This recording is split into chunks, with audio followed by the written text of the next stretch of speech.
Bienvenue à tous. Merci de votre participation. Pour écouter notre session en français, veuillez cliquer en bas de votre écran sur l'onglet Interprétation et sélectionner le drapeau français. Hello, bonjour, habari za leo. My name is Jakudu Guya. My name is Jahan Biku. My name is Rashik Fatah. I'm the director of Our Future Cities. On behalf of ICLEI Africa, the African Centre for Cities, Our Future Cities and partners, I'm excited to welcome all of you to the Rise Africa 2021 Action Festival. Rise Africa has been growing as a platform of thinkers, doers and enablers committed to inspiring action for sustainable cities. Rise Africa is about building active networks across academia, government, private sector, civil society, and the arts. Our entry point is based not on articulating problems, followed by proposing solutions, but rather on celebrating our cities as places of innovation and culture, while asking what more we can do to make them more sustainable, inclusive, and vibrant. This festival is hosting 46 sessions from across 16 countries in Africa and the world. Every session aims to share new ideas, showcase ongoing actions, and launch new initiatives by bringing participants together to chart a new route forward. We hope that the festival program will inspire you to commit to one or more specific actions that you or your organization will take on. As this session closes, you'll be redirected to a survey in which you can articulate these actions. We will follow up on these committed actions throughout the year and offer resources, connections, and support. In this way, we are testing the idea that events can galvanize action, and we hope that you will join us in this effort. Beyond this session, there are many ways to take part in the festival.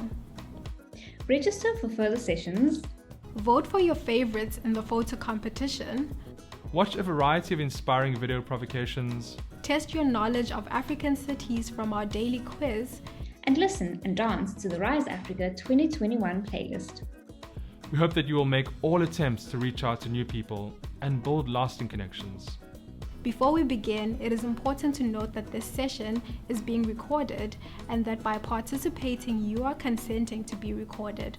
All recordings will be available on the program page after the festival.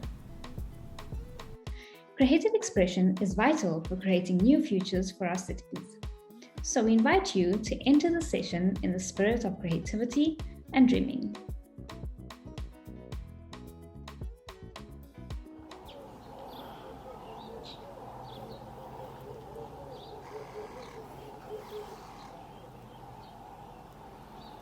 When inspired fires fly.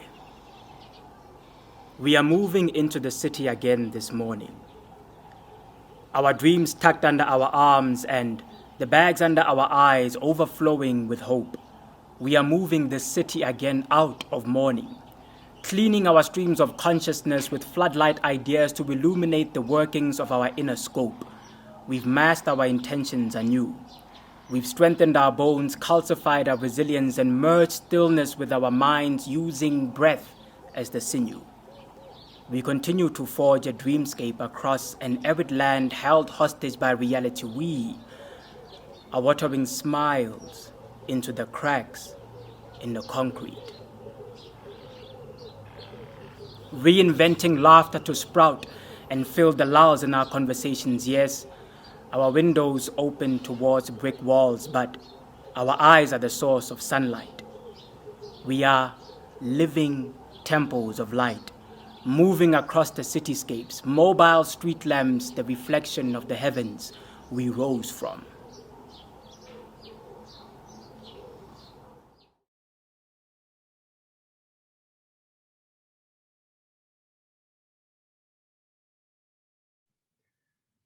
Good morning, everyone. My name is Paul Curry. I'm the manager of the Urban Systems Unit at ICLEI Africa, and it is my utter honor to be opening the Rise Africa Action Festival 2021. This event has been a year and a half in the making and has gone through many forms, and we're really excited to see the current form that it's taken as a virtual festival inviting over 700 different participants from over 237 different cities around the world.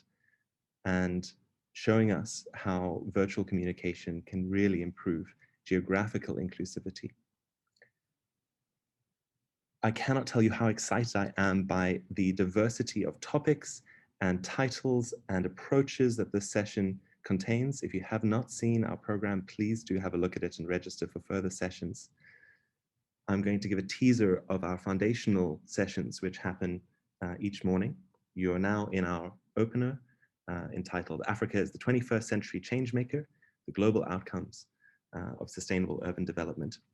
And this is to get a sense of how African cities are impacted by global trends, as well as how African cities are shaping local and global sustainability. Tomorrow is Africa Day. We have framed Rise Africa as the Africa Day event for cities. And because of this, we want to focus on narrative and how Africa is portrayed around the world and in our own minds. And that's why tomorrow we are focusing on shaping and owning African urban narratives through literature, art, and movement building. We have attempted to infuse creative expression through all of our sessions, and one of our esteemed speakers today will reflect on the poetry that we've curated to be the opener for all of our sessions. On Wednesday, we take a look at what our local governments and local government partners are doing to enable change in our cities, building the future now, how our cities are pushing the boundaries of planning, governance, finance, and technology. On Thursday, we use the eponymous title, Next Urban Champions, to look at how transformation is already taking place in our cities and look at who the people are who are driving this change. And on Friday, after you have all participated in many of our 46 sessions in this festival, we will reflect on what has happened and how we wish to take Rise Africa as a platform forward. Because we pivoted away from a physical event in 2020, we have found ourselves with a platform that allows engagement across the year. And we're thinking of ways in which we can keep people engaged and hold people to the ideas of action. Before the session started, we spoke about us having many of the answers, we know many of the challenges, we know many of the solutions, so why isn't change happening? And we hope that Rise Africa is going to address some of these ideas and specifically encourage and inspire everyone who participates to commit to specific actions, personal, individual, organizational, and collaborative. And as said in the opening video, we want to see whether or not this event can drive change on the ground. So with that said, we invite you to take part in the many features of the festival. For those who are sick of webinars and workshops and online events, there are other ways to engage which do not require you to be online and active. So please do register for the Rise Africa Action Festival if you haven't done already, and you'll see what these options are. With that, it's my privilege to hand over to Edgar Petersen, the Director of the African Center for Cities and our partner in delivering Rise Africa, who is going to guide us through two wonderful dialogues which will set the tone for the festival. Thanks, Edgar, very much. Thanks, Paul, and morning, everyone. As Paul indicated, I'm based at the African Center for Cities at the University of Cape Town. And before I say anything further, allow me to please extend an enormous word of thanks and gratitude and admiration to Paul and the entire team that works alongside him and Kobe Brandt at ICLEI, who have brought what was a faint idea into a lived reality over the last 18 months in a way that I couldn't really have understood or appreciated. I'm just absolutely in awe of both the energy and the creativity, and to just encourage everyone to partake and enjoy this incredible buffet that they've put in front of us this week. I also want to thank some of my colleagues at the African Center for Cities that have been working behind the scenes. Part of the privileges of being in a leadership role is that you have colleagues who do the heavy lifting and you kind of walk onto the stage and represent the organization. But I'm deeply grateful for my colleagues who've done a lot of the background work. Now, I can't really also explain how giddy I am about this morning, apart from the week. We've got an absolutely stellar panel, and in some ways it really reflects the kind of energy and the brilliance and the tenacity that we are trying to evoke in the course of this festival. To put it bluntly, we've got a kick-ass panel, and I promise you, you may be exhausted or tired from Zoomland, but this is going to remind you just the incredible privilege we have in being able to connect in this way and access these incredible intellectual and spiritual riches that some of these leading African leaders offer us. Now, before I introduce the panelists and talk about how we're going to structure our time together this morning, I've been asked to do a little bit of a scene setter. And for those who know me, know that I'm usually not the best person for this, and I tend to wear black because, you know, it's often rather morbid when I get to lay out what the landscape looks like. But I want to invite you to think through two concepts with me, and to think of the relationship between these two concepts as a kind of a uniquely African paradox. And what we are going to do this morning and what we are going to do this week is to learn how to live and flourish in a paradox. The one side of the paradox is that we've got to contend with what we would call probable futures, right? What are the likely direction that we are going to follow as a continent, especially if we cast our eyes back and try and make sense of the last 60 years of the post-colonial era in Africa.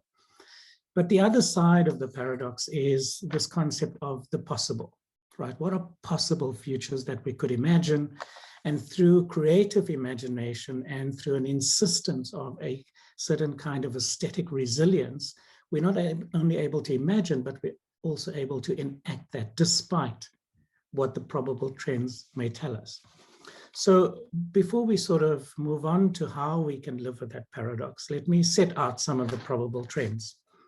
And a way of doing this in a very short time is to kind of think back between 1960 and today. In 1960, as Africa was emerging into, or beginning to emerge into a post-colonial era, there were about 20 million Africans who were living in one form or another in an urban context.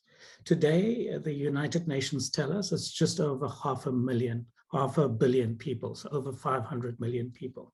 So in 60 years, we've demographically transitioned from 20 to 500 million people. However, what the demographers also tell us is that between now and 2050, we are going to double the urban population again, more than double. So we'll move from 500 million to just over 1 billion African urban dwellers out of a population, total population of an expected of 1.5 billion, more or less, in 2050. Now, if we think of the last 60 years, what's the status quo? What have we been left with? We've got more than 60% of urban populations living in slum conditions. We've got a context where urban growth persistently outstrips our capacity to build new housing, decent housing, and to provide infrastructure. We've found ourselves in a situation where it's not just living conditions that are informal, but also almost 70% of the labor force finds themselves in informal employment. And of course, the challenge of informality in terms of work is that your wages are extremely low, it is precarious, and it is very difficult for households to conduct any kind of planning, to anticipate the future with any kind of certainty, and therefore investment is almost near to impossible. Now, it's not just that African households in urban areas are deeply precarious and make do in incredibly challenging circumstances due to a lack of decent housing and infrastructure, but we now also see an intensification of a multiplicity of shocks, whether it be climate, as we've recently, of course, seen in many parts of the continent, particularly in Mozambique, whether it's political upheavals, which can be incredibly unpredictable, but often also elicit incredibly violent responses, whether it is economic shocks, as we've all living through in the context of COVID and the pandemic that is now still a reality. And in some ways, this event is happening right in the midst, in the heart of one of these unforeseen and dramatic shocks. And of course, it's not just that you've got households and communities and cities that are precarious and challenged and also exposed to these intensifying and multiple shocks. Africa as a whole also confronts geopolitical marginality. And so whether you look at trade agreements, whether you look at any of the various international multilateral agreements, Africa tends to always draw the short end of the stick. And of course, if that's not challenging enough, we have been, if you will, we've been saddled with a political class that tends to favor a politics of mimicry and fakery. And so often what you see is a kind of normalized deceit. You see the prevalence of parasitic power. You see the politics of spectacle over substance. And of course, underpinning all of this is also the deliberate stalling of democratic decentralization for much of the last 20, 25 years. So these are all the things that could kind of leave us in a desperate state of despair. But I want to invite you to suggest that as we think through how we could shift course from this inheritance, from this legacy, that we need to entertain the idea of what could be probable trajectories. And this is not about a celebration of technology or a celebration of youthful energy or a celebration of the possibilities of new economic opportunities that may arise from new trade agreements and so forth. That may be all of those things.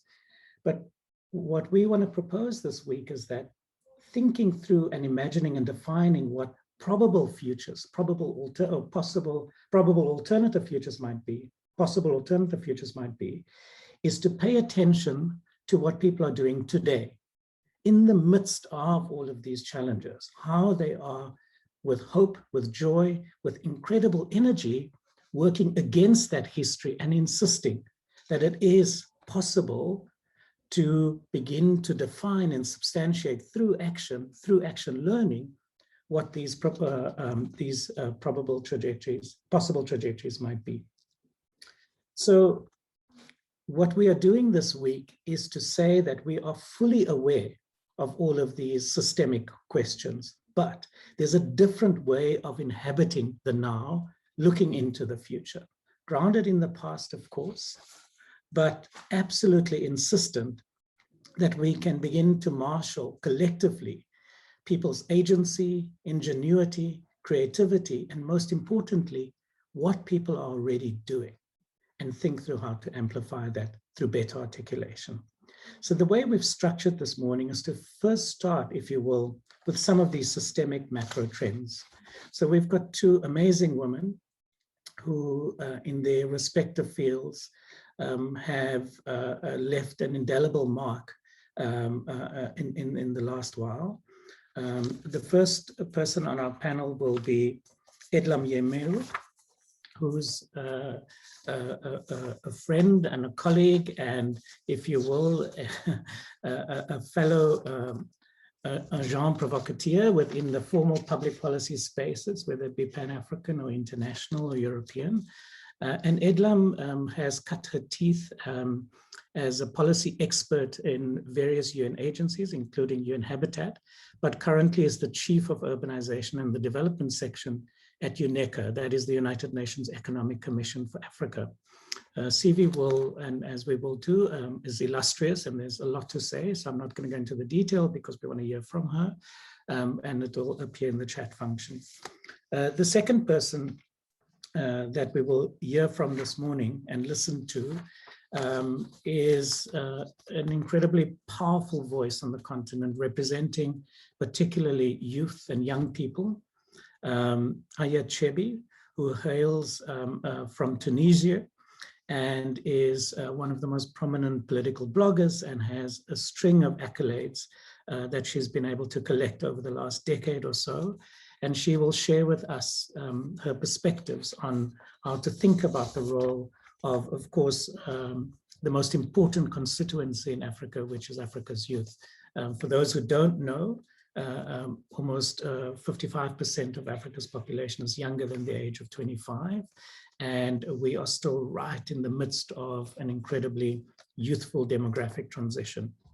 And so that will remain a very powerful political force.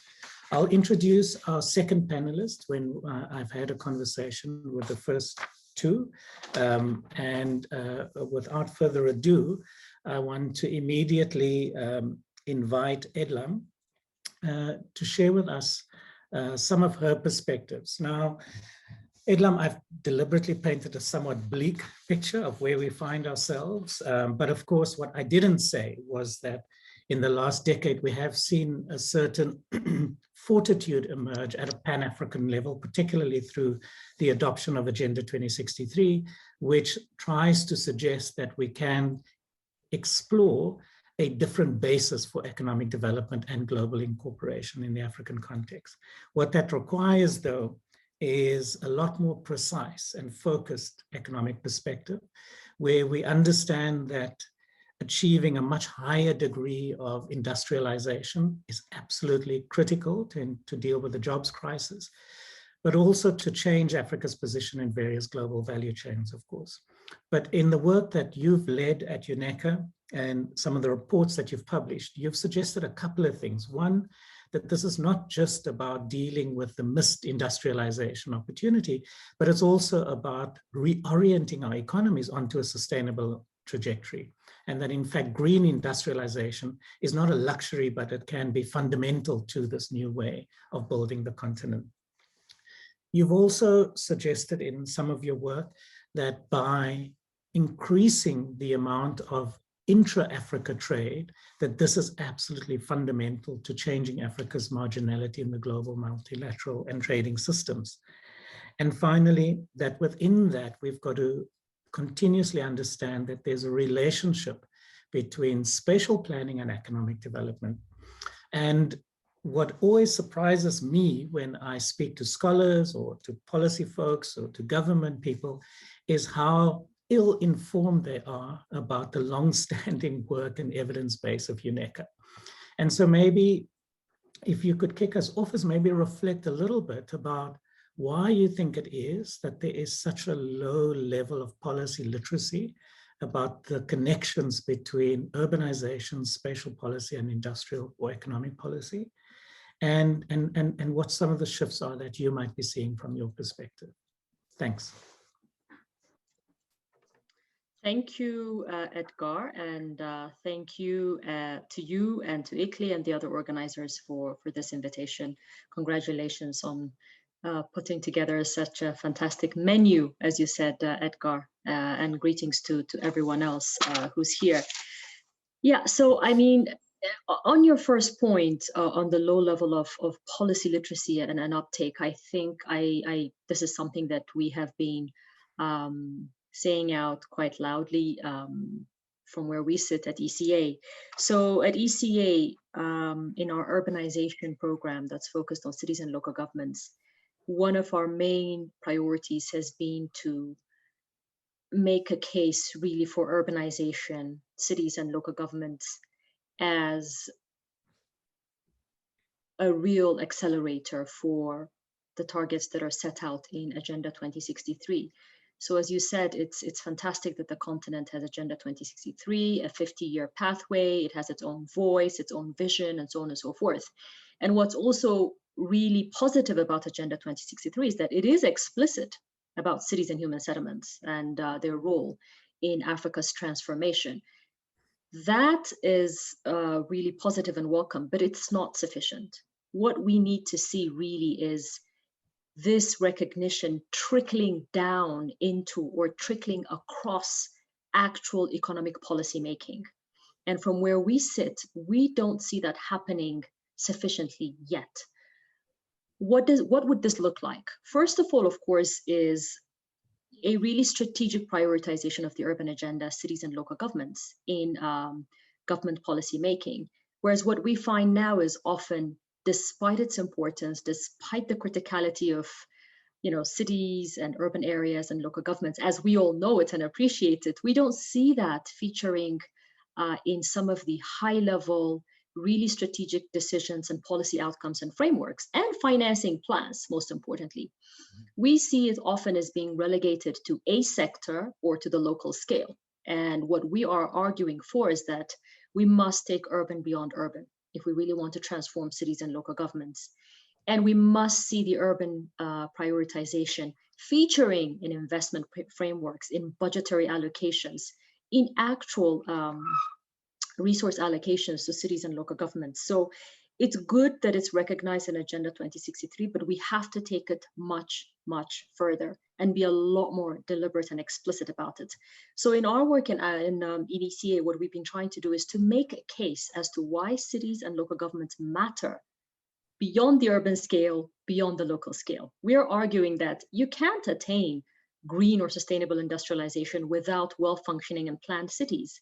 It is impossible to imagine how the African Continental Free Trade Area can advance without, again, well-planned functioning cities that are well-connected, having a system of cities at the national, transboundary, and sub-regional scale as well.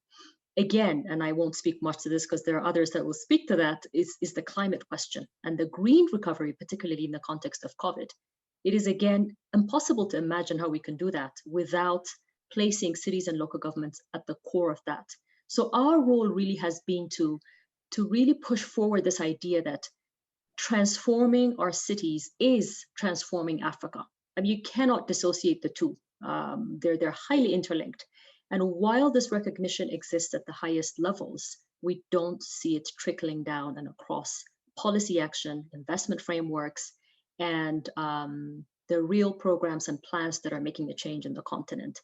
You asked me to think about the shifts. Let me just briefly highlight three that I think are important.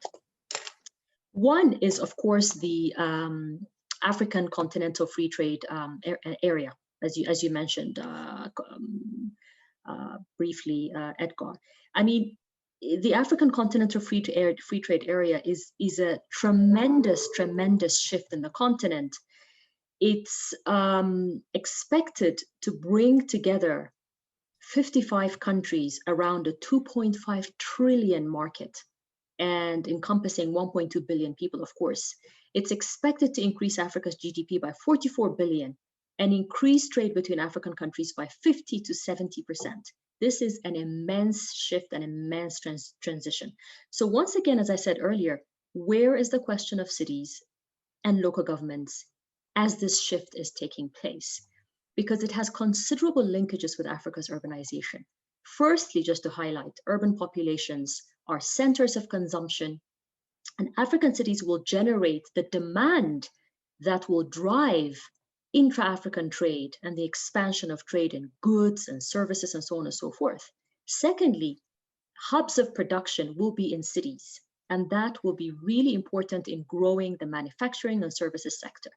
So what are the risks associated with this shift? The risk is that AFCFTA national and regional strategies will not explicitly consider cities and urbanization. We face a real risk. Yet the opportunities are that African cities can become centers of the production and consumption that will drive the continental free trade and regional integration. Of course, for this to happen, they do need better investments, they need to function better, and they need to be planned better. So it's really important that we make a strong case for cities to be considered as central to achieving the continental free trade area. We must integrate cities and urbanization into these continental strategies. And there's a real risk that this may not happen. A second point I want to highlight very briefly, Edgar, and we're all very conscious of this, is what COVID is doing to our continent, to the African continent. We're all very aware of the severe economic impacts that COVID has had, potentially reducing Africa's GDP growth by 2 to 5.4%. This is huge. And so there are a host of associated challenges, including for fiscal policies and debt levels. Our countries are facing increasing pressure around debt and fiscal policy. And of course, we also know that our cities and local governments have been hit very, very hard in the context of COVID, losing up to 2/3 of their revenues. So what are the potential risks here for cities and our agenda? One is that we can imagine, as you were saying earlier on, the probability that there will be a diversion or decline in investments in cities and urbanization in a resource-constrained environment. We may also continue to see a slow recovery of local governments and local economies. And importantly, we may experience a continued perpetuation of the perception that cities and local governments are economic burdens rather than economic drivers. But there's huge opportunities for cities and local governments to be recognized as important drivers, not just of COVID-19 recovery, but economic transformation more broadly. And it can also be an opportunity to further elevate the agenda of cities and local governments. So it's really important to ensure that we push for this, for cities to be at the center of COVID recovery plans and programs, for local governments to be adequately and fully engaged. Fortunately, the good news is that the African Union is currently drafting an African Green Recovery Action Plan for 6 years from 2020 onwards. And it does integrate a focus on green and resilient cities. So we have to push this further. We have to take it further. So I just mentioned those examples to reiterate my earlier points that as these critical, strategic, long-term decisions are taken in the continent, we have to be explicit and deliberate on the role of cities and local governments in all of these frameworks. So let me end there, Edgar, and we'll see how we take some of these points further. Thanks, Edlin. It was really helpful, and I want to sort of reflect on the fact that the discussions that you've just laid out there. I've been in various fora where those have emerged, and it's the median age has probably been somewhere around 50 plus, right? So I think that there's and if we just to sort of pick up on where you left off with the Africa Green Recovery Plan, I'd be very curious to know from Aya, from sort of her work and vantage point and the various networks that she's involved with, and so on, whether there's any knowledge of this plan that is being drafted and whether there's any youth participation or voice within that plan. But maybe apart from taking a cheap shot, to maybe ask her to kind of bring us up to date about, sort of what has happened in the last decade with youth mobilization on the continent, and what should we take from that in thinking about where the continent is going and the challenges we are facing. Welcome. Thank you so much. Thank you, Edgar, and thanks to Ekli for having me and amazing people on the panel. I look forward to learning from all of them. Good morning from Tunis, the capital city of Tunisia.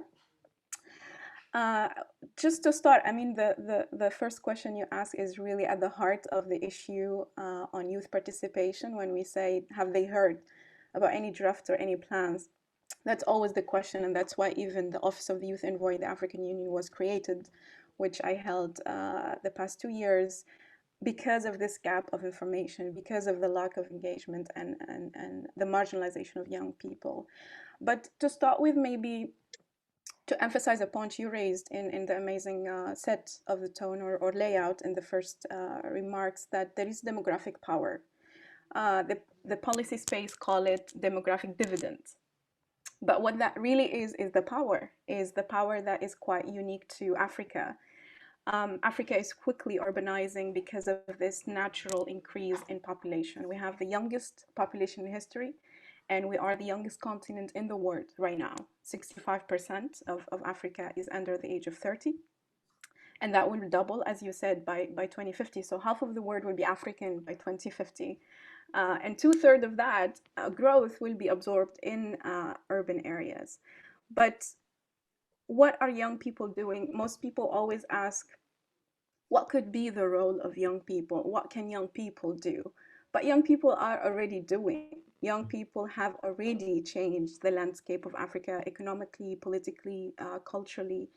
An obvious example of that is when urban youth organized uprisings and revolutions in cities across the continent, from Tunis to Cairo, from Dakar to Ouagadougou to Harare. Really, I mean, it's been a decade of youth mobilization. And they have clear asks. I mean, a simple slogan we had during the Tunisian Revolution in 2010 is شغل حرية كرامة وطنية, jobs, freedom, and dignity. So these are the demands of young people living in urban areas and living in their cities. So cities, for me, have already taken a center stage in demanding for youth rights, in demanding for economic rights, in young people mobilizations, in occupying the street and standing up for their rights. And that's because I think young people find themselves increasingly marginalized and increasingly frustrated from exclusion. They are rarely asked to participate in city planning or management, let alone in any other thing. They find themselves in cities with no jobs, with growing inequality and poverty, with no access to housing and health and education and safety, with no access to basic services. So they've taken matters into their hands and change regimes and try to decentralize governance and try to challenge the status quo. But we can fix all of that, and especially that frustration, if we really have a youth-centered sustainable development in cities, if we really place young people and their rights at the center of urbanization, if we really make cities, and especially informal settlements or what they call slums, which are really overcrowded with young people, inclusive, safe, resilient, if we even change the narrative and perceive young people as solution, not problem, as drivers, not subject of development, they're young people who have agency. Because most often urban violence is associated with young people and drugs. But if we provide an urban environment where young people can be fully integrated in economies, can have the information of these plans, can contribute to them, can be part of policy processes, and they live with dignity, then I mean, we won't be talking about young people being vulnerable to urban violence and crimes and drugs and risks of crimes. So I think we should stop blaming young people for every ill in our cities and start fixing governance, start transforming economies, start delivering the services they need for them to thrive, not just, survive. And I probably want to also pose a challenge to ECA and the African Union and member states of the EU, when we talk about AFCFTA and we say this is an opportunity for young people, and young people wonder, are we going to be digital consumers in this e-commerce platforms or digital traders? Are we going to really have an exchange and integration among our continent when an Algerian need a visa to South Africa and a Cameroonian need to pay $150 to enter Ghana? So when we say opportunities for young people, funds for young people, when I entered the African Union, I was actually fascinated by how progressive our policies are. Even myself, as a Pan-African for the past decade, I wasn't informed about many of the amazing policies we have. We have a department for everything, for agriculture, for peace and security, for gender. But when we have all these policies on paper sitting there, in Addis Ababa or in any of our government offices, without young people being understanding even what does that mean to me as a young person, when I find myself during COVID-19 going out, not complying with the measures because as a young person, and I heard it from a lot of young people, I do not enjoy basic human rights. So I can die of COVID-19, or I can die in the Mediterranean, or I can die of hunger. It doesn't matter. On this continent, I do not enjoy my rights as a young person. So I think there is a fundamental question here when we talk about everything that is youth related, to start asking ourselves, are we building this continent now, or are we building it for the future? Because the future is young. And if young people are not part of decision making, they're not part of planning, they're not part of shaping our cities, then we should not blame them for not being interested in politics, not being interested to contribute to something that they don't feel belonging to. And that's part of why the work of ECA is doing is important, why the belonging to the African Union vision, the Pan-African vision is important, why Africa's integration is important. The questions start from belonging.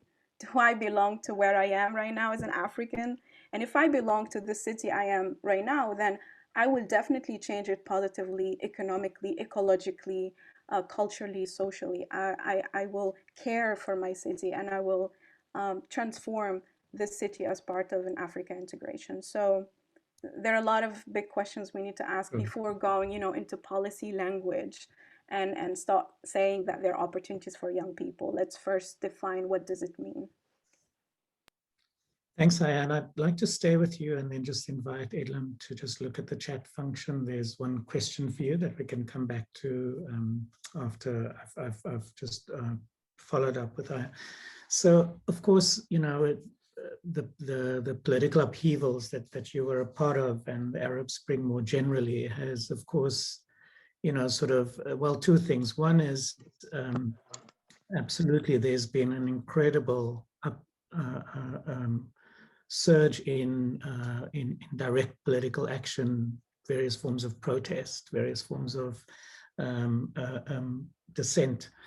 But of course, when the last embers sort of die out on the barricades, whether it's from, tear gas or water cannons or whatever, and certain demands have been won, there's always then the question of having to sit around a table and having to, if you will, shift to an institutional imaginary about, if a certain right or a certain opportunity has been opened up or won, how do we translate that into new institutional forms to avoid the kind of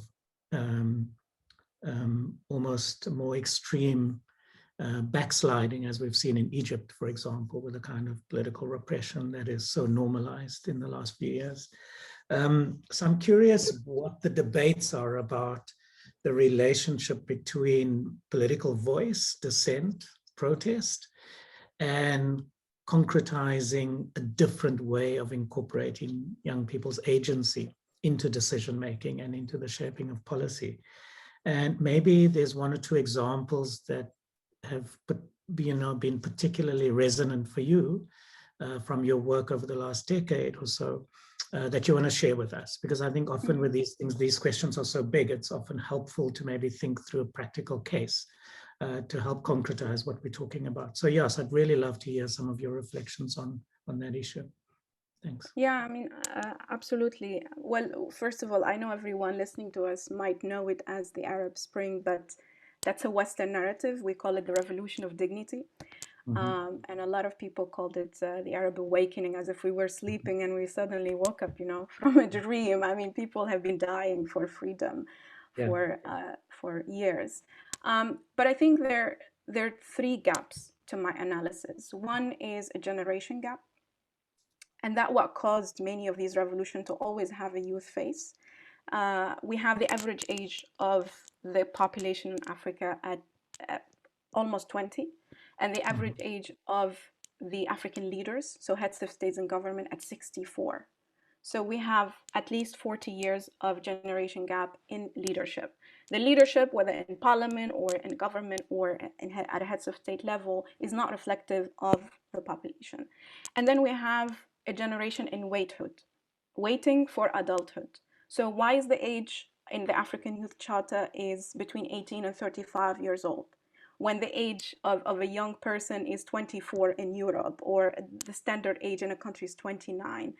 Is because you are 35 years old and still you don't have your financial and political and social freedom as a being.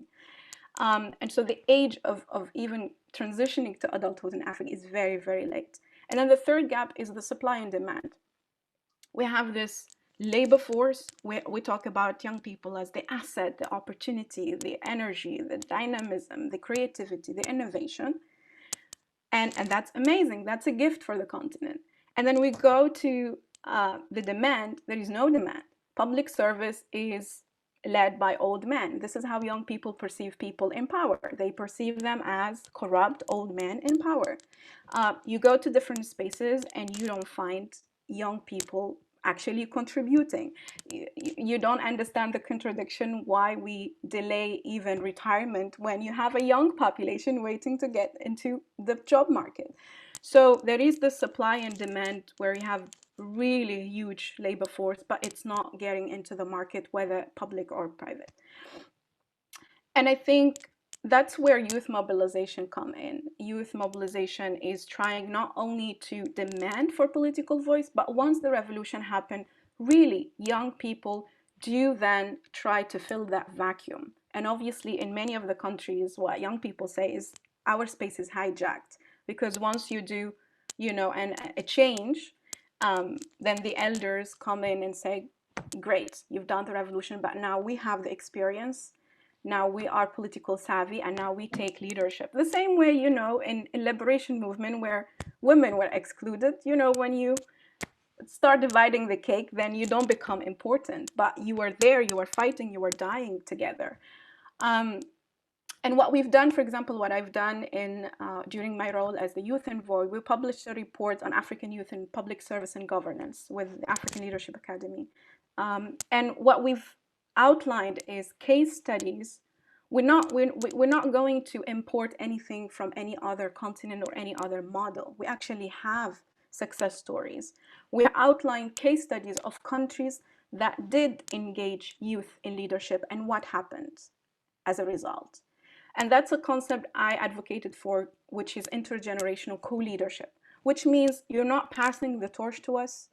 We're not going to continue your legacy. We want to co-lead with you right now, because we cannot inherit systems we didn't co-design. Then you're setting us to failure. We go into system is completely collapsing and you expect us to save the continent. How? But if we co-lead with you now, if we have special advisor on youth and development like Namibia, the president of Namibia had that innovation as a first, and then other leaders followed on the continent. If we have young ministers like we have in Chad, the young minister of gender, the young minister of youth. In Sudan, after the revolution, we pushed for the minister of youth to be a young minister, and she is a young female. In Ethiopia, we have a young minister of women and youth. These young people, after revolutions as well, become part of parliamentarian seats. And many countries adopted quota systems, and those who didn't also adopt pushed for youth to be on the top of those lists. A lot of, in Rwanda, for example, they have the youth and public service internships. And so youth are trained. Actually, Rwanda is really full of young people in public service, and that probably explains the clean streets of Rwanda, which I was amazed with Kigali and how amazing that city is. And so there are policies, when you put them in place, and Nigeria, not too young to run, passing the policy to reduce the age of youth being in parliament, removing barriers to youth to run for candidacy. Now in Algeria, they're going to subsidize, or also Algeria have gone through its own transition and youth have been in the streets. And in this change, they're going to subsidize youth to campaign, because it's not on equal footing. Youth don't have the money to really campaign for election. And so what I'm trying to say is that when we put these policies in place, when we adopt an intergenerational co-leadership approach, saying that we are going together across generation to save this continent, and we need to go in right now and understand the systems, navigate the bureaucracy and disrupt it and digitalize it, then we're going to have a result from now to 2030. But if we keep the generation gap, then when this population will double, it's going to be a crisis. When this population will double, basically me now being 40 and 50, I will not understand the issues of the young people. And we cannot continue to have young people products of failing systems. They have to come in now, bring their innovation, bring the digital power, bring the creativity, understand the system, and start to transform it within and in masses. Because it's not enough to appoint one. Like the same for me, I've been the youth envoy for 2 years, and every table I'm the only young female. And the only thing I try to do is actually to just open the space for more youth. Because once we are there in masses, then we can start to see the change. Great, thank you. That was incredible. And maybe if you have a moment when the other panelists speaking, the report you mentioned that you produced on the examples, you can maybe put it in the chat function so people can know how to access it. Thanks, that was really fantastic. So Edla, I'm turning to you. So there were 2 questions in the Q&A function. I know there's sort of lively comments and so forth in the chat function as well. And my apologies if I'm missing anything. Just to make sure everyone is aware of it, Edla, I'm just going to read out the 2 comments and then you could respond, please. And then we're going to have to switch over quite soon. So the first anonymous attendee says, yes, we were very encouraged when Agenda 21, I guess 2063, was launched over 2 decades ago, but not much has changed, and the World Bank derided it. But how much do you, Edlam, think economic policies should be focused on disaster preparedness, pandemics, nuclear accidents, sea level rise, global warming, antibiotic resistance, and ecocide, and divine pestilence in general, which is the inescapable result of continued industrialization and urbanization? Second comment, equally cheerful, is the UN is a hopeless paper factory for middle-class academics, spending the lion's share of taxpayer subsidy on its own staff salaries, inflated expenses, and tax avoidance. It's high time the UN directed its funds to architects associations of individual countries, such as those in Ethiopia, South Africa, and Kenya, to spend on real buildable interventions at scale, such as housing, which of course is desperately needed. Aya, can I ask you to maybe deal with the second one, if that's okay, since you were in that envoy role and had a close-up sense of these institutions? And Edlam, if you could just speak more to the first question and maybe just 1 or 2 lines on that. We only have 3 minutes left before we've got to switch over to the next panel. Edlam. Yeah, okay, thanks. As you said, interesting interventions. I think on the first one, certainly, as Aya was saying, it is not new that we often design better policies than we implement them. So that mismatch is quite a well-known trend in this continent, but I think in also other parts of the world. But I still believe that there is a merit in policy making, and particularly in at least defining a vision or having sort of a roadmap of where you want to go as a first step. So the fact that we've had a number of challenges and failures in implementation and sort of having measurable impact and change does not mean that we should stop setting those goals and targets. And the world keeps doing that. I mean, we had the MDGs, now we have the SDGs.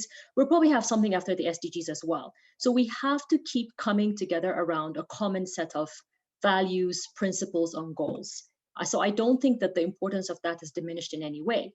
Where change really needs to happen is, as the question is implying, and Aya was also referring, is how do you actually move from the policy making and the setting of standards and targets to actual real change on the ground? So we all know that that's the main challenge that we face. And of course, there are different ways around it. And I don't think that we can also say that there has been absolutely no change. And this conference is about looking at change that has happened, the opportunities, how we can scale them up, and a more positive twist to what is possible in this continent and where we can go. And I think, Aya, all the things that you mentioned around some of the changes happening around youth involvement and youth policy making in the continent are foundations that we should build on and take further and take forward. In terms of Agenda 2063, I think it's really valuable that the continent has a 50-year roadmap. Will we get there is another question. How we get there is another question. Why is it focusing on things like industrialization? It goes back to the core of what we're all pursuing, which is changing people's lives on a daily basis, right? Changing well-being, improving health, improving access to rights and services and infrastructure. So it's about the average person in the African continent. And I think that can't change without the complexity of actions that's required. And at the core of it, if you ask me, for me, the top priority is really jobs. Is decent jobs. Whatever agenda you want to bring up for this continent, it will come back to the question of decent jobs, access to decent jobs, particularly for youth. This is a young continent. And so you can't tackle the job creation question in this continent without thinking about industrialization, a green industrialization. Where can we create jobs for the millions, 10 to 20 millions of people that will enter our labor markets annually?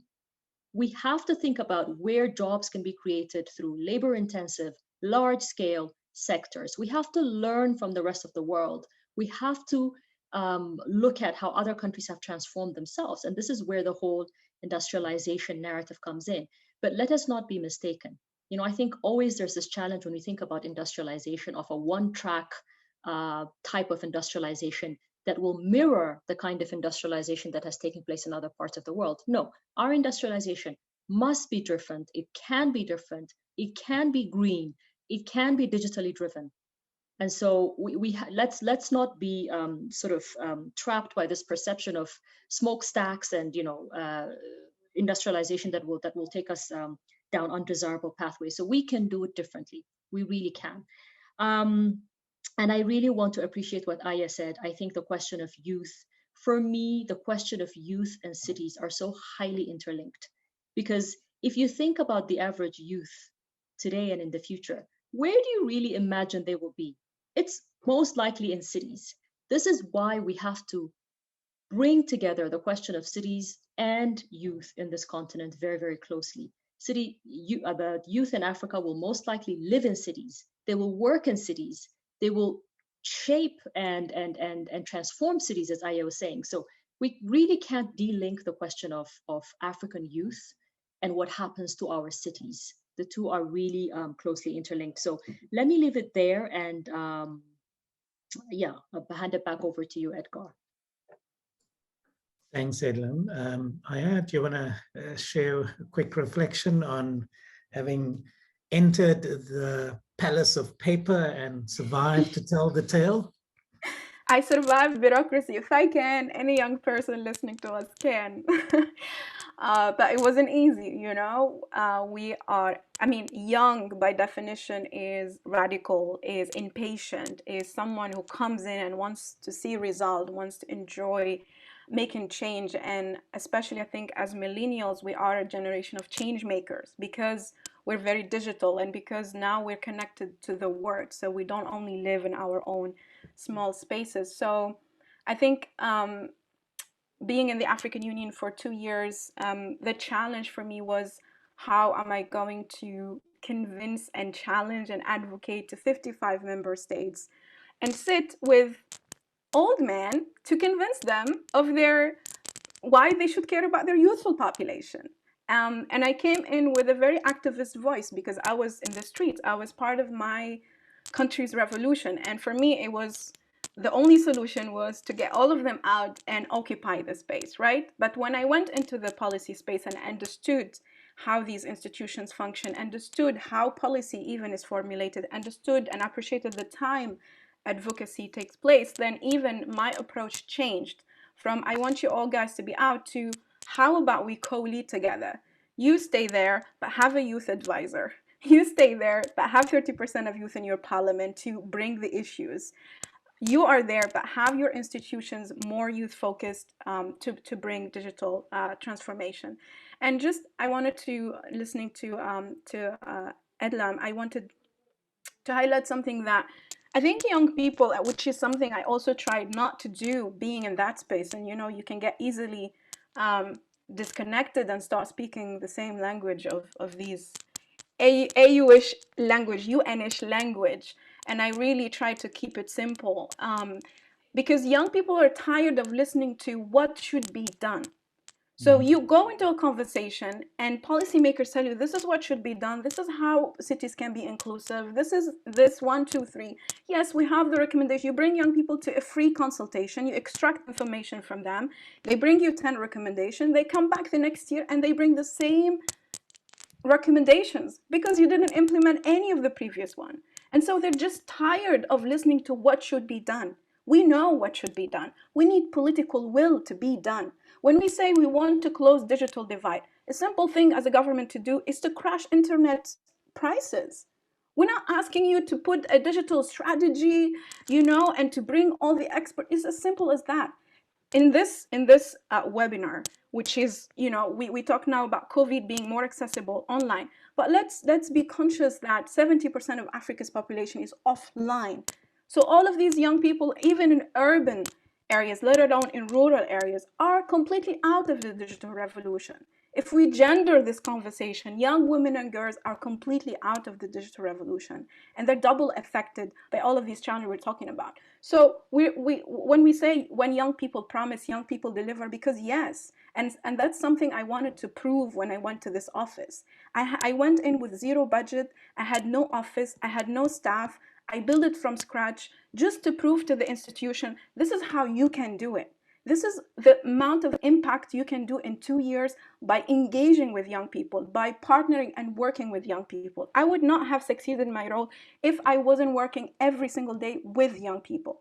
The hundreds of volunteers who came in, the hundreds of consultations, we organized 100 intergenerational dialogues led by them.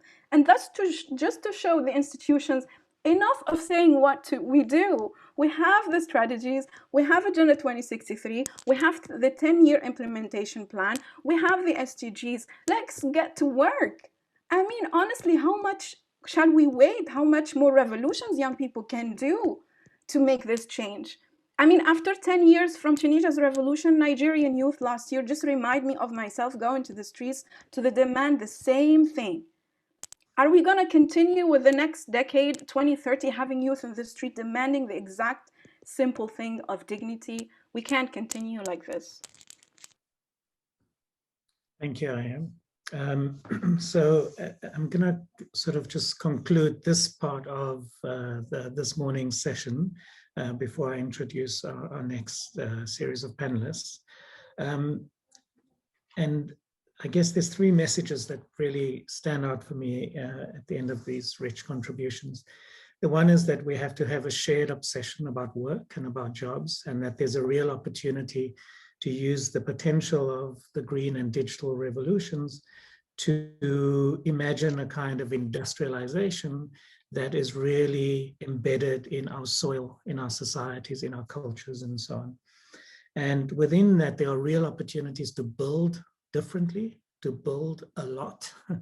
And in every single sector, whether it be waste, whether it be transport, energy, etc., we can always think simultaneously about sustainable technologies, about labor-intensive work processes, and about digital enablement to break the digital divide. And at the front end of that could be an opportunity to invent new institutional forms where co-leadership is the norm and where there's a certain kind of built-in accountability to do as opposed to plan. And finally, that maybe there's no dichotomy between the street and between formal institutions, but it is about adopting a certain activism to transform those institutions.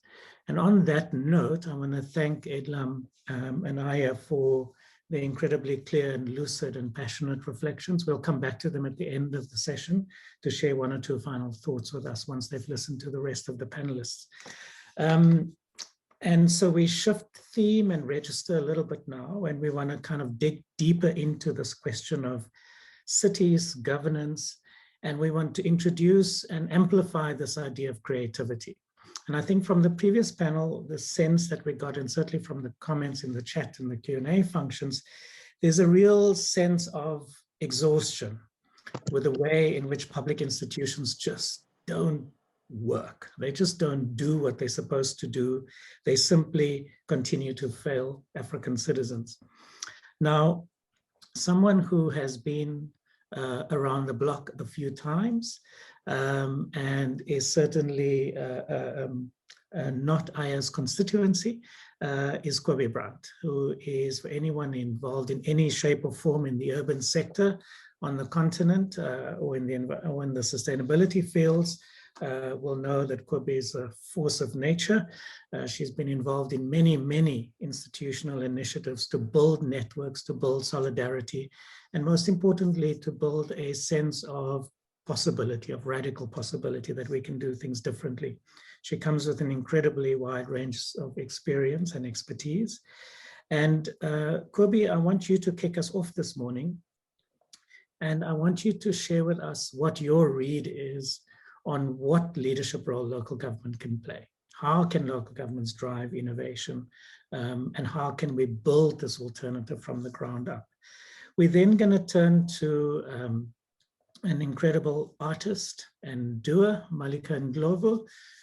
Malika has worked in various fields at various scales globally across the continent, and has curated numerous poetry festivals, but is one of those fantastic artists who is ineluctably creative and artistic, but also appreciates that the world is art, but it's so much more, and that so much more also needs to have an artful quality to it.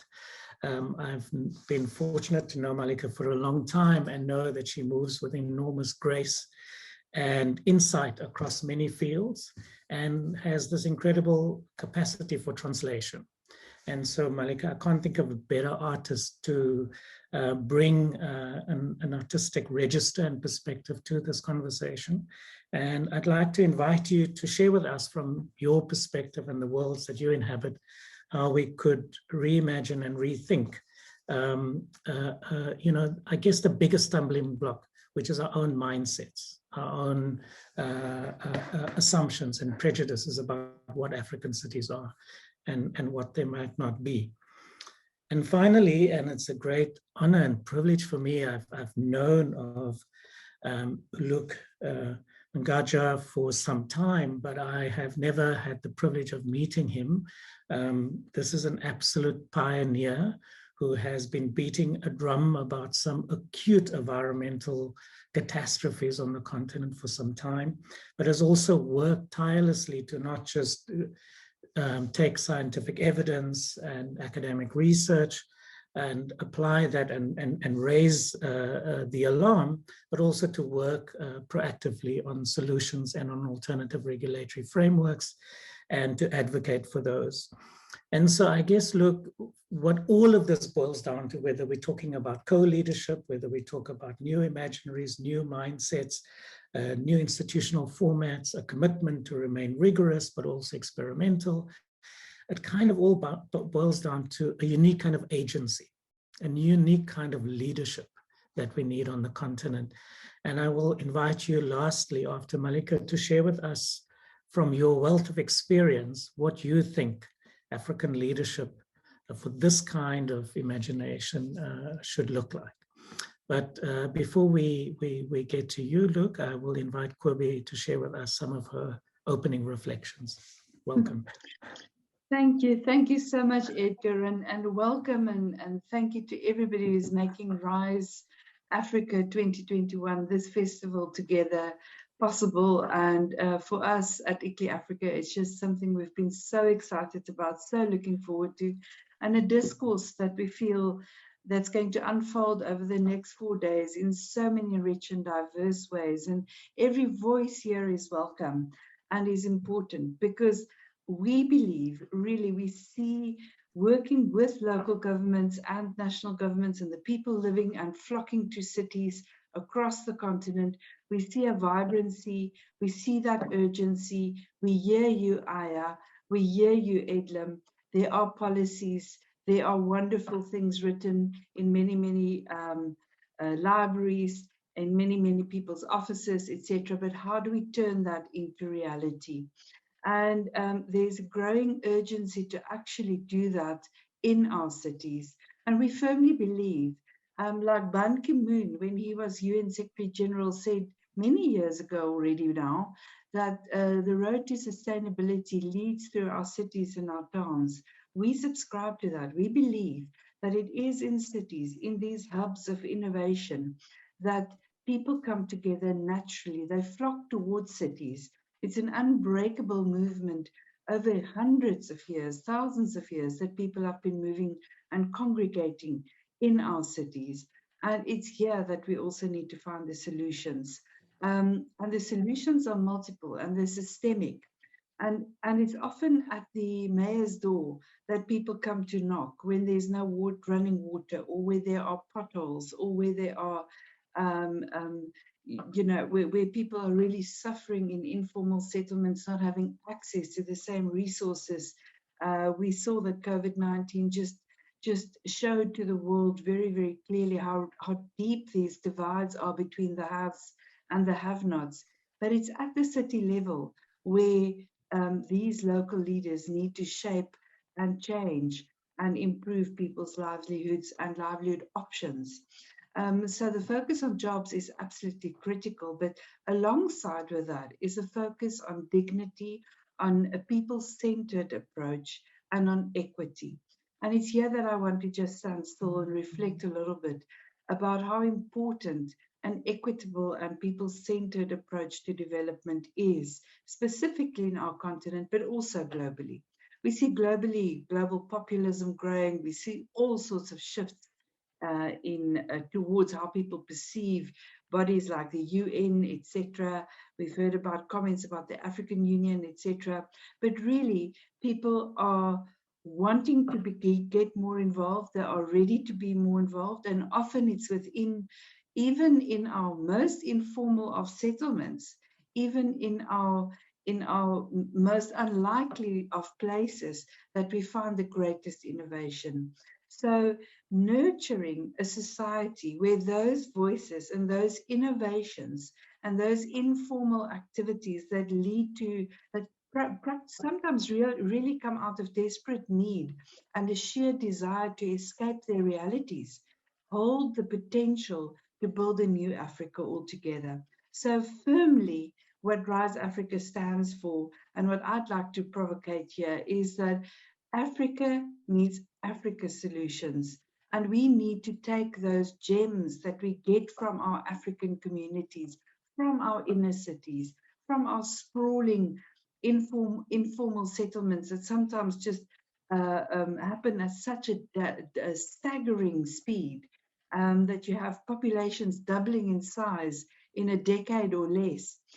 It's from within this very, very vibrant building of an urban future for all of us, that there are gems that are worthy of taking forward and can become beacons of hope and beacons of light for all of us to follow.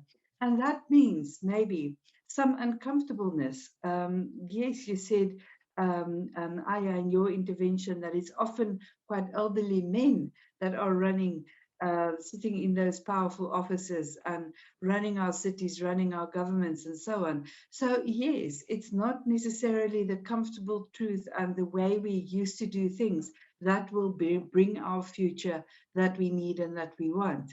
But it's not, I think, a men-woman thing. I think it's about dignity. I think it's about people, putting people first and listening to the youth. And there's a lot that we're laying on the youth's shoulders here. There's a lot the youth want to take on, and they should. This is why they're young, and this is why they are there in society, breaking open those doors, breaking those glass ceilings, and getting out there.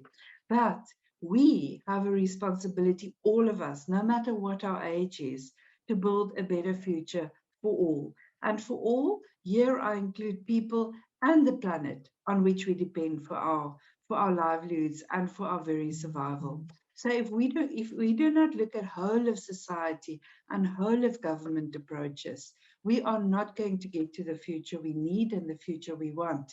And just a couple of things in terms of what can be done.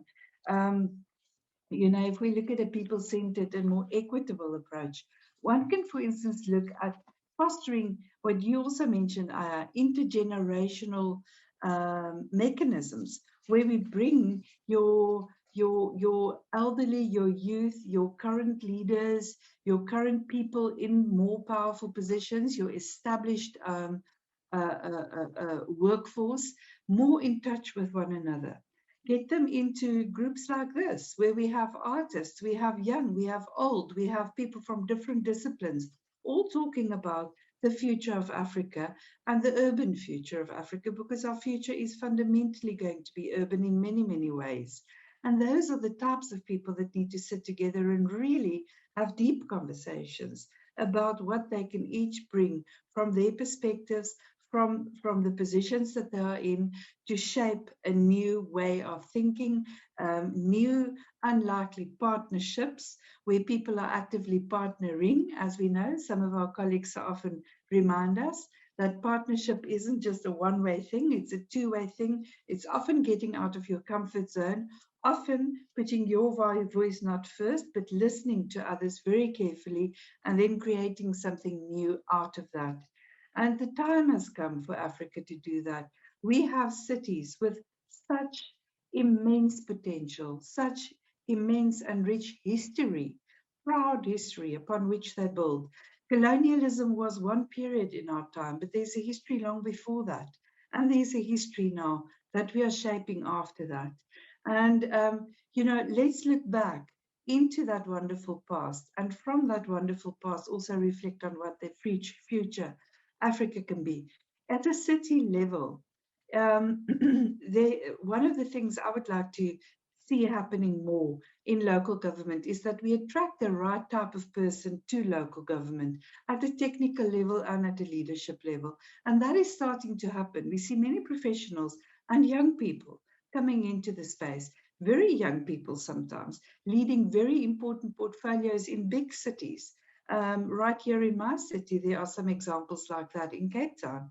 But that happens all over the continent. We have wonderful young mayors and city leaders and so on in some instances, but far too few. We need to get many more of them.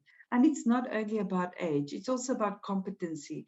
Let's open up the portfolios that will spark creativity, that will really create those platforms where civil society can be heard and meaningfully can participate in the discussions in those boardrooms. And let's break open those boardrooms and let the people in. Let's bring the voices of our people who live in our cities into those boardrooms where decisions are made about how our cities are going to look like in the future. Very often we find that cities do not have that visionary plan of where they want to be 10, 15, 20, 50 years from now. And because that plan is not clearly laid out and it's not bought into by the whole of government and whole of society in that city, it's sometimes a very conducive environment for people to come with sometimes even perverse incentives and come with development options that are not necessarily well suited for that city and its people in the longer term. So there are many, many things we can do to improve governance, to make our doors open, to find structures and systems and processes where we can bring the voices of those who live in our cities into the decision making that will shape the future of our cities. I'll stop there for the moment, Edgar, because I can't wait to hear from Malika and Luke as well. Thank you. Thanks, Gobi. Malika, the floor is yours.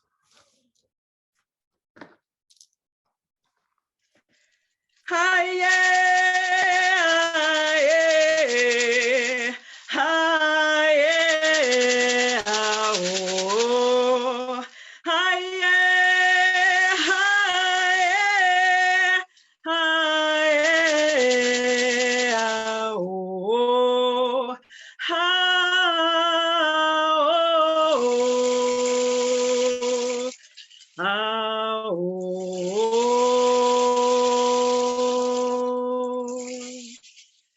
Hello, everybody. I had to speak in a universal language of vibration. I have pages in front of me with lots of words, and I'm full with inspiration from what has been surfaced already in this conversation. I could have launched into a poem, but we have this limited amount of time. And so for me, I was thinking about what that instantaneous resonance is. And the thoughts that I have actually put down into words is just a sense of enthusiasm that I wanted to express about the authentic inclusivity of this conversation. That it's all those levels of diversity that all the previous speakers have been speaking to and representing. And there's been a really conscious effort that made me say, yebble, the first time I got this invitation. I didn't even need to think about it, because how rare it is to be invited into this, the gravity of the issues on the table, and be asked to remember joy. It is extraordinary. It is audacious and revolutionary and powerful and rare to be invited to contribute to a frequency that wants to amplify that. And a sense of hope and abundance, not in a kind of airy-fairy denialist or wishy-washy way, but really saying that there is so much wealth here. an absolute recognition of the potential, not just the words that get used in these tropes that often are used for marketing. And by the time they've they've run their, their lifespan in terms of mileage through the media, none of us feel anything. We're completely desensitized to what these originally powerful words and even documents or policies were intended to fulfill.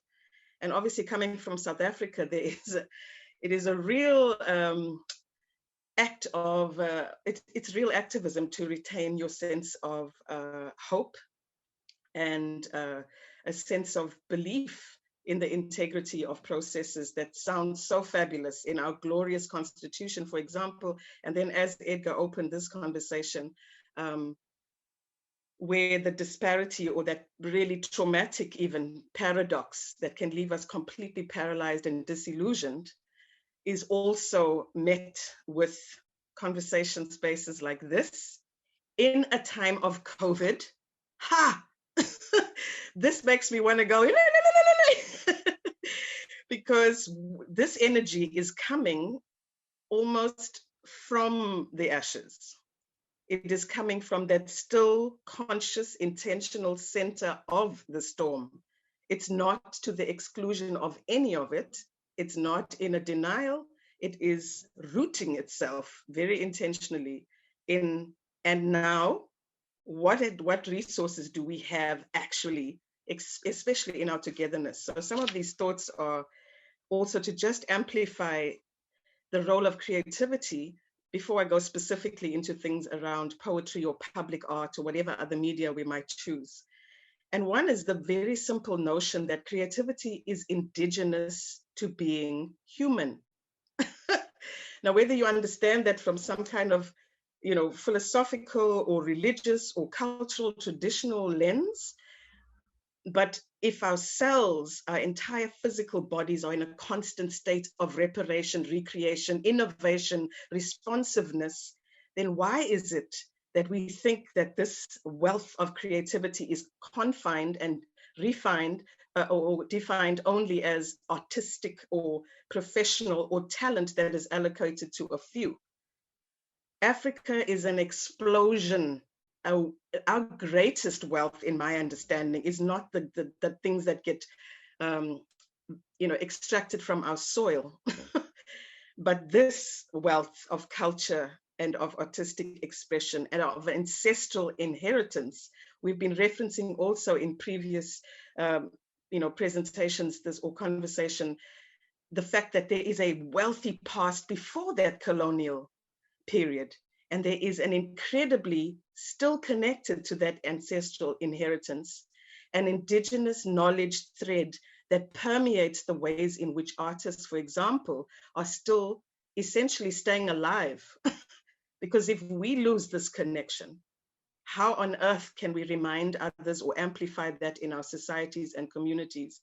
If we lose that role of being reminders, of documenters, of mindset shifters, of articulators of the unseen, if we do not retain that sense of spiritual and practical implementation of the space of imagination, manifesting from that place, speaking from that space, dancing from that place, building from that place, then we are truly lost. No matter how much of our diamonds and coal and cobalt are taken from the earth, if we lose this, we have lost everything. And the fantastic news is we haven't, because creativity is a regenerative resource by nature. So some of these things I want to point to is just how, by the very nature of our work as artists, we are conceptual and practical, and practically also working with concepts of integration. We are not looking for a nice, neat page or a blank canvas. It's the mess that is actually the fertile ground or the humus that allows so many of these ideas to come to life. That our awareness of our brokenness or the pain of our past, our present, and the anxieties about the future are these fragments from that brokenness in the kind of kintsugi or Japanese art of kintsukiroi, the mosaic making is what we have the possibility to do when we're thinking creatively, that we understand, yes, there are broken systems, there are broken communities, broken families, broken spirits, but that is not a static state of being. That this process of potentially even finding cities as spaces of new wholeness, spaces of reimagined togetherness, of collaboration, even revelation. Like, how could something come from this devastation? Here we are. This is a global state of devastation and grief, like of a proportion that is hard to put into words. And yet, it has also precipitated a level of activism, of even burnt out activists, arts activists who are coming back to the table and saying, could this be another moment of us authentically being part of a change? Could this be that moment? And we want it so badly, and to be part of these conversations. Also that our practice is often, because we are under-resourced, because we are often marginalized, and not our sustainability in terms of economic survival is not often high on the agenda in many of our countries, in the systems or policies that don't even recognize this indigenous wealth and its long-term contribution, poor documentation. There are a whole lot of reasons for that, but that we are so good at recycling and repurposing. Artists are so hungry to occupy urban spaces. We are so excited to reinterpret those colonial sites, or to make visible through multiple forms of expression those ancestral or heritage sites, or sites where, you know, the wealth that we can't see, the invisible dimensions of our cities, become visible and are languaged in ways that make us excited about what other stories we want to weave towards the future. And that also, by the nature of our work, we embrace complexity, that this highlighting of injustice and disparity, the fault lines in our societies, the shaking up of dominant narratives, this is old school. This is, I mean, we've all been doing this in our own ways, but what I'm saying is that artists' contribution in this particular way has been happening for the longest time. And that also, in terms of being marginalized and invisibilized, we know this as a schooling. We are often not invited to multiple spaces in which changes are decided that impact on all our lives.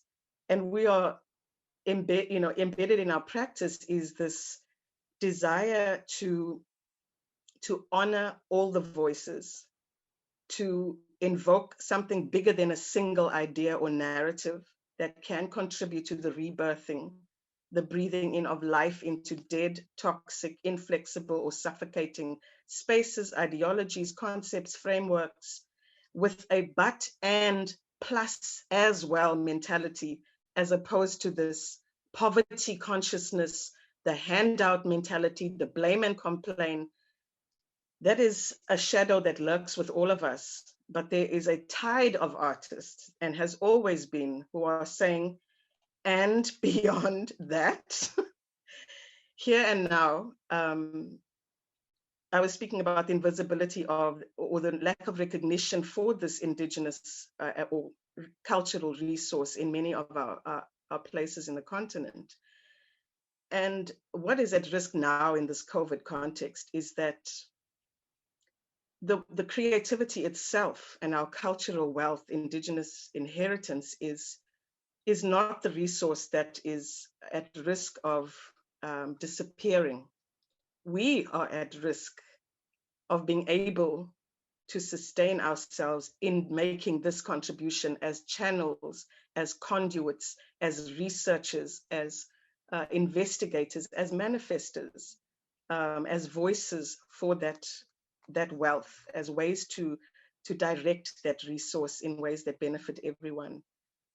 If we have artists who are depressed, who are not able to feed their families, who are not able to be included in conversations that at least rekindle their fire and acknowledge the value of their contribution, then that cycle is beginning to break. And that thread of connection is seriously at risk. As an applied artist, this is really the heart of my work, and I'll conclude on this point because I could jabber for days. And that is this notion of the symbol of infinity, that we as givers to society have to balance our output with our input. And for me personally, that applies to all human beings. It's the inhale and exhale. It's the speaking out and doing and helping and initiating, and the retreat, to be still and to reflect and to take better care of ourselves before we enthusiastically, in a gung-ho kind of fashion, dive forward in terms of solution or saving or helping kind of mentality that also can plague the work that we do. So I probably will say a few more things in closing, but thank you so much for this invitation and for listening. Thank you so much, Malika.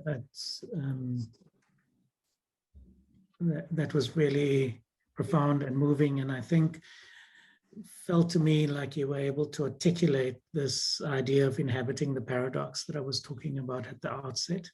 And yeah, and it was more of a hunch that I had, and to kind of hear an articulation of what that is yeah, incredibly powerful. Thank you.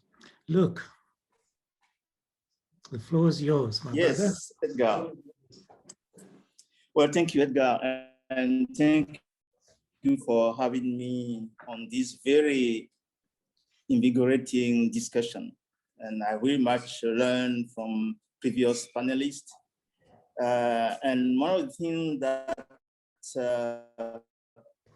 what they have all said, starting from Aya, is only a promise, including especially youth and women, but that it should also therefore provide opportunities for everyone in a very inclusive manner to realize their potential.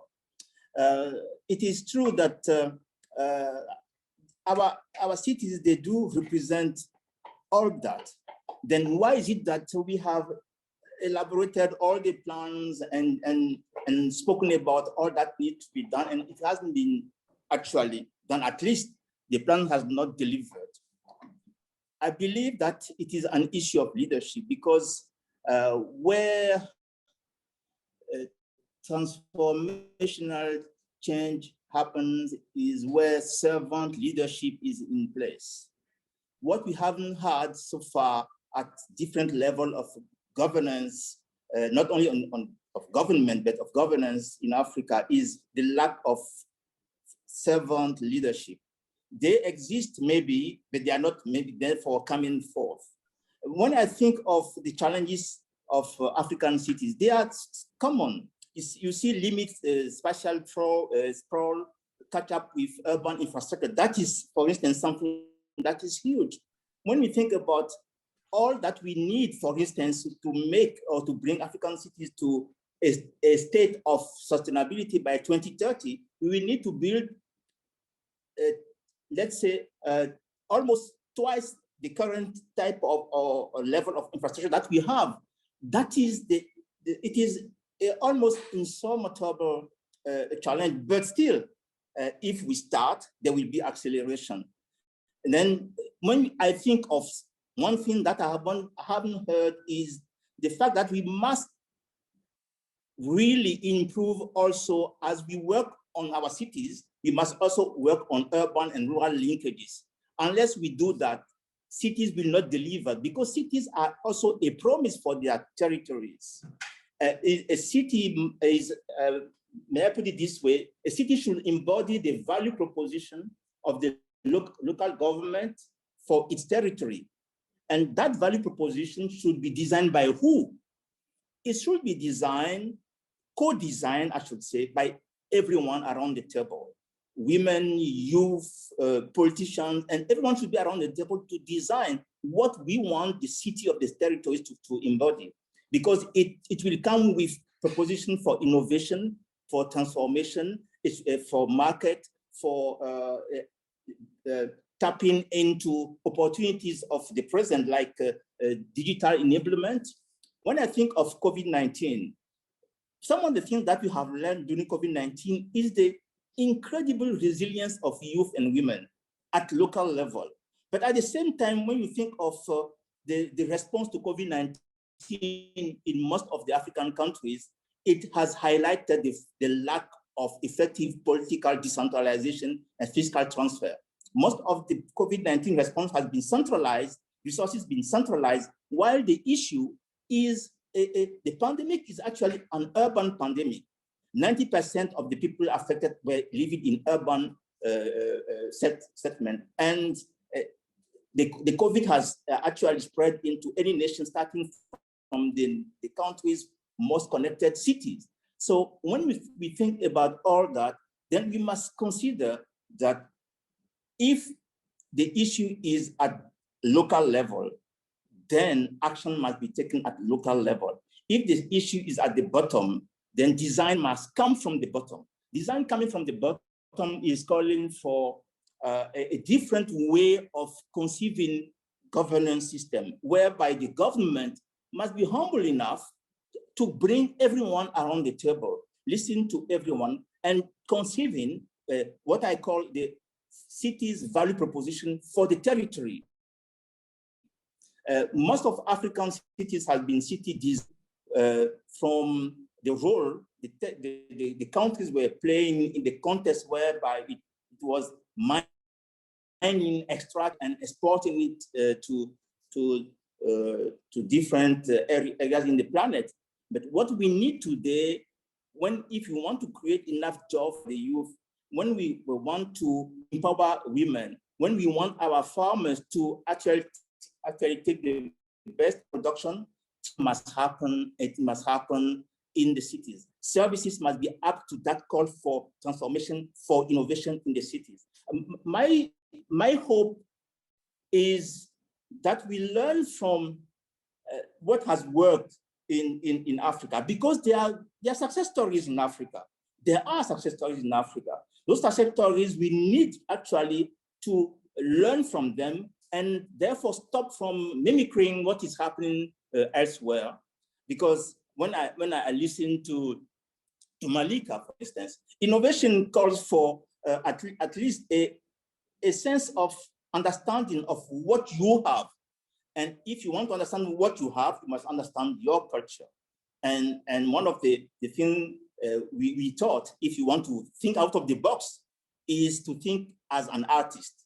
And maybe certainly we need leaders to have not only youth with their energy, including way of being radical, and also have artists involved in not just to perform, but involved in discussion regarding what we must do. You have really well set the scene of the challenges of urbanization in Africa. But at the same time, we know these or threats and opportunities, they are just the two faces of one of the same coin called the issue. So the issue in Africa is that urbanization has been corroding the three pillars of sustainable development. Urbanization has been just not creating jobs, not delivering on promises. Urbanization has been natural capital, including, if you compare the rate of urbanization in Africa compared to the rate of urbanization in other regions, urbanization is not delivering on economic development or growth, or not functioning as a booster of economic growth as it has worked. For instance, globally, urbanization, cities are 50% of the population, global population, but 80% of the global GDP. But in Africa, it is something around 40% of the population and some mere 52% of the GDP of the continent, which means we are lagging behind. So the narrative must change. The way of designing leadership processes and institutions must change. We have, for instance, experienced some mechanism of designing new schemes for building resilience and adaptation in local communities. It has been built first by bringing people around the same table and learning from them, what do they call climate risk? And how do they see options for solution?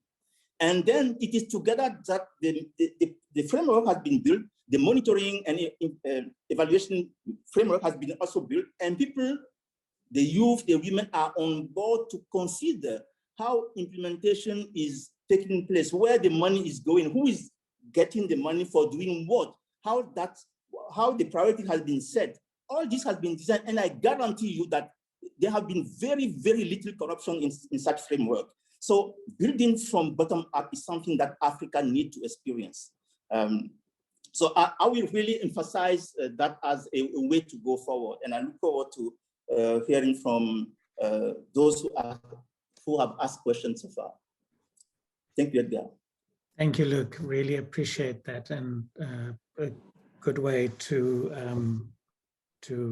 earth us back to our context and what's needed. So before I give a final round, asking our full panel to share one or two points of emphasis or insight that have emerged for them as they've listened to the rest of the panelists and looked at some of the questions in the reflection. I want to just suggest maybe in the spirit of the rest of the week and in the spirit of what we're trying to achieve with the festival, maybe one institutional innovation that we need to name more explicitly, and maybe it can begin to draw together some of the various comments. And this institutional mechanism, it seems to me, is the idea that we need to talk and talk up the possibility of city-level innovation systems, so that we can build an ecosystem where various kinds of experimentation labs can explore the full gamut of the various urban questions. And so within that, I see kind of three domains of practice that needs to be articulated. So the one is what one could call scientific expertise. So this is the need for African universities to reinvent themselves in their priorities and focus and stop obsessing with Eurocentric global debates in the academy and really focus on the knowledge needs of their societies, and make sure that our baseline evidence is there so that we know whether we're making progress or not, or whether we're going back or not. But the second is clearly drawing on Edlam's work, that we need a kind of different market savvy. We need a sort of an explosion of entrepreneurialism around all of these new possibilities. And the ownership structures of these firms need to be indigenous, right? And so that we don't have another cycle of international firms with the expertise we're looking for, just treating Africa as a virgin market that they can occupy. And then most importantly, drawing on Luke and Kobe and perspective, is this idea of user innovation, that by, as the saying goes, or the cliche goes, need is the mother of all invention. So we know that people are innovating all the time, but we're not recognizing that it is not systematized and it's not folded into scientific and market knowledge systems. And so how do we create the institutional containers and the physical and imaginative spaces for these kinds of articulations to happen? And that has to attend to Luke's other concern about accelerating the dissemination of all of this knowledge and learning and new ways of doing things. And this circulation is not just about acceleration, but it is also to shift the orientation, building on Malika's work, that there is a certain joy to be had in recognizing this incredible opportunity we have as our generation of doers, of problem solvers, that we have actually an incredible privilege to work on the world's toughest problems, and we could have the greatest impact in the shortest possible of time. Whether you're a professional, whether you're an activist, whether you're an artist, that opportunity, one can't ask for more in life, right? I mean, if we think about it, that is an incredible privilege to have. And so this festival is really about celebrating the people who's doing all of that thing. What I'm suggesting is that we may need to be more precise about the institutional format. We need to really enhance this momentum, and how are we going to resource that? How are we going to make that happen? And I saw there were some people from the African Development Bank on the call, and there's various other sort of Pan-African institutions. Hopefully we can have a conversation about how do we create this indigenous innovation system at the urban scale, but taking in a bio-regional perspective, so that indeed, look, we understand that the urban and the rural are not two distinct things. They are profoundly intermeshed in the African context.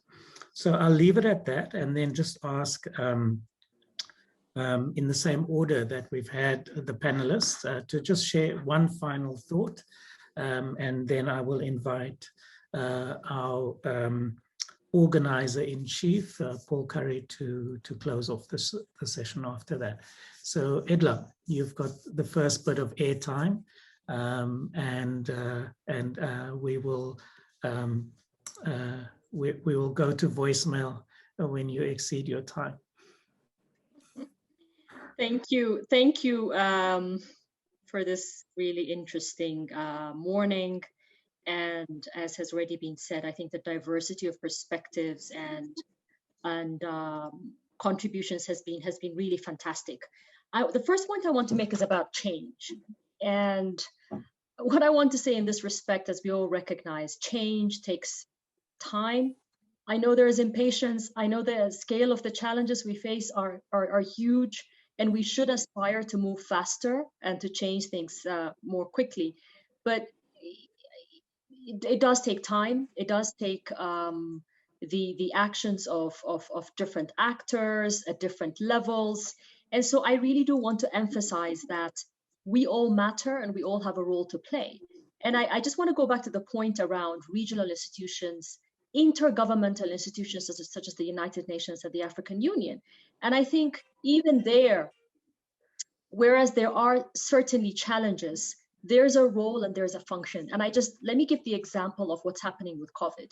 I mean, how many of us know the role of the African Union and the UN in this region in negotiating for vaccine supplies, in creating a platform for pharmaceuticals, in kind of knocking doors around the world to make a case for Africa's needs within the COVID context, and even negotiate debt standstills for the fiscal instabilities to be balanced in the region. So there is a role, there's a diversity in the functions and the contributions that we can all make. And I think this conference is about bringing all of us together and trying to connect the dots.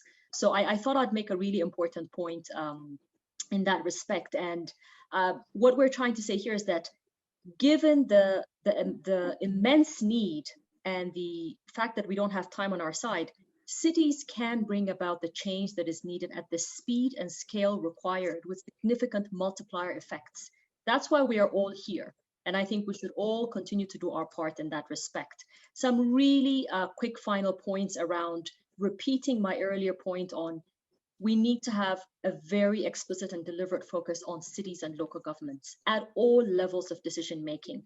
I want to agree with Luc that there's a need for a much stronger economic lens to be applied to cities. Cities are not just centers of service delivery or living for that matter. They really are the economic hubs where we can change our continent. And this needs to be a lot more explicit. For me, the facts do not match the perceptions. The facts show us the importance of cities, but the perceptions and sometimes the aversion towards cities and urban areas in Africa is quite surprising. Finally, my final point is that I would invite all of us, and this is part of the work we're doing at ECA, is that we need to think and enable action beyond urban to transform urban. I think sometimes we get too locked in our own thinking and sector and circles and don't reach out enough, don't build bridges with other parts of the economy, other parts of policy making of government that really matter. We need to loudly say that the continent cannot attain regional trade integration, climate resilience, digital transformation without our cities. We must leverage the opportunities, resources, decisions that are beyond our cities, beyond the urban space. And so I invite all of us to think and act beyond urban for urban. So I'll leave it there. Thank you, Edlam. You're lucky I didn't know how to unmute myself. Aya, please share with us your final thoughts. Thank you so much, Edgar, for this wonderful panel, and to all the panelists. I would love to connect beyond this. It's just so inspiring. Malika, thanks for grounding us in our indigenous knowledge. It was wonderful to hear. I think my final thoughts is that there is a difference between enable and empower, and between participate and engage. Perhaps what we've done the past decade as institutions is to enable and allow for citizen participation. And I think now is the time to focus on empowering and engaging, especially young people, to co-lead these decisions. We're talking about the implementation of these plans we're talking about, knowing that and recognizing that it's not a favor, it's their right. It's their right to have youth inclusive cities, to be recognized as an innovation power, as a demographic power. So what I would invite all the participants here, over 70 people here, been following us, whether you're in government or you're in civil society or in any space, instead of thinking of the role of cities for sustainable development, let's think of the role of young people in developing sustainable cities. How are they shaping it, but also how can you in your work engage them from ideation to planning to execution, and also compensate that young person for their work and their time. I think if we all do practical things in each of our spaces, grounded in the wisdom of our elders, indigenous knowledge, and empowered by the innovation of millennials, I think we could raise consciousness, we could change the narrative, and we can foster this intergenerational co-leadership that I was talking about in transforming our cities. And thank you again for having me. Thank you. Kobe? Yeah, thank you very much. What an inspiring panel. And I just want to say also, you know, to echo some of the words, it's really important that we have whole of society, whole of government approaches. And with that, you know, we really feel that multi-level governance is absolutely key to finding the solutions. And Edlam, your point about working more closely, working within the AU context, working within the UN context, that's pivotal. Local governments taking hands with national governments, doing it together, that's pivotal. 3 very quick reflections. If I imagine a better future African city for us, local governments should really foster environmentally sound human well-being cities through creating cities for all with equitable access and resources and services. And yeah, we've spoken about that. Health and well-being, and that's where the joy comes in. That's where the spiritual fulfillment, the mental health, the physical health, the well-being, doing it with open spaces, embracing nature, making sure that there's equitable access to everything and everybody in a city. And then the last but not least, a just transition for our cities to more dignified livelihoods for the people who are going to be born, live, and probably live out their lives, entire lives, in an urban context. Let's make it just, let's make it equitable and dignified, most of all, decent jobs, particularly for youth and women, that contribute to also restoring the environment, make peace with nature, but build a more prosperous life for all in Africa. And I know that Africa can do this. I know, we all know, if we take hands from our diverse backgrounds, from our diverse places on the continent, and our institutions where we come from and speak on behalf of, we can make it. Anything is possible. Africa is the future, and it's in our hands. Thank you very much, Edgar, for allowing us to speak at this session. Thanks, Kobe. I'm pretty sure it's the other way around. I was allowed to speak at the session by you. But with that, I'll move on to Malika to share with us her final thought. Thank you. Thank you, everyone, for such an enriching exchange. And I'm looking forward to the next few days.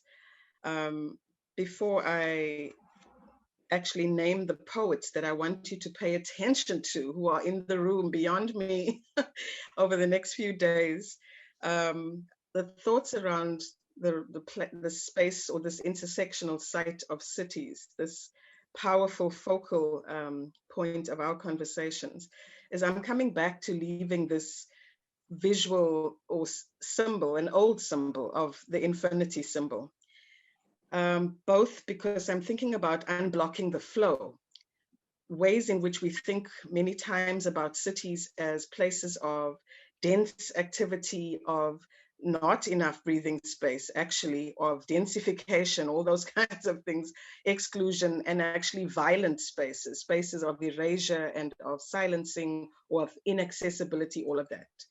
So I'm thinking about unblocking flow, and in that symbol of infinity, looking at how, just raising that question again, which many of you have, how can we unblock the flow between the past, which is our ancestral wealth, indigenous knowledge, heritage, into this present, which keeps telling us that we are impoverished, in need of saving, in huge debt, etc.